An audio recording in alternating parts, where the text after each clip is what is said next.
Light orange shade కూడా ఇస్తున్నామండి. Same chiclets in light orange shade చూస్తున్నారు కదా madam. Light orange and white mix అయినట్టు ఉంటుంది. మేము లోపల థ్రెడ్ కూడా ఆరెంజే యూజ్ చేసాం.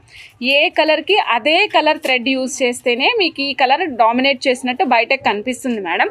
అదర్వైజ్ మీకు కలర్ అన్నీ కూడా లైట్ కలర్స్ అయిపోయినట్టు అనిపిస్తుంది. సో అందుకే మీకు ఏదైనా ట్రాన్స్పరెంట్గా ఉంది బీడ్ అన్నప్పుడు ఖచ్చితంగా సేమ్ కలర్ థ్రెడ్ యూజ్ చేయండి. It will be very useful అనమాట. ఎప్పుడైతే మీరు సేమ్ కలర్ థ్రెడ్ యూజ్ చేస్తారో కలర్ అనేది డామినేట్ చేస్తుంది, చాలా అందంగా కనిపిస్తుంది కూడా. లేదు నేను వైట్ కలర్ థ్రెడ్ అన్నిటికీ యూజ్ చేస్తానంటే మీకు వైట్ లైన్ లాగా అయిపోయి ఇదంతా రిఫ్లెక్షన్ రాకుండా కలర్ ఫేడ్ అవుట్ అయినట్టు కనిపిస్తుంది అనమాట. ఓకేనా. 17 ఇంచెస్ ఆఫ్ లెంగ్త్లో వస్తుందండి. Same cost 380 rupees. Single line. దీనికి కూడా మధ్యలో పర్ల్ యూజ్ చేసామండి. Swarovski copy pearl 2mm size use చేసాము. 380 rupees of 17 inches of length. నచ్చిన వాళ్ళు చెక్ చేసుకుని ఆర్డర్ ప్లేస్ చేసుకోవచ్చు మేడం.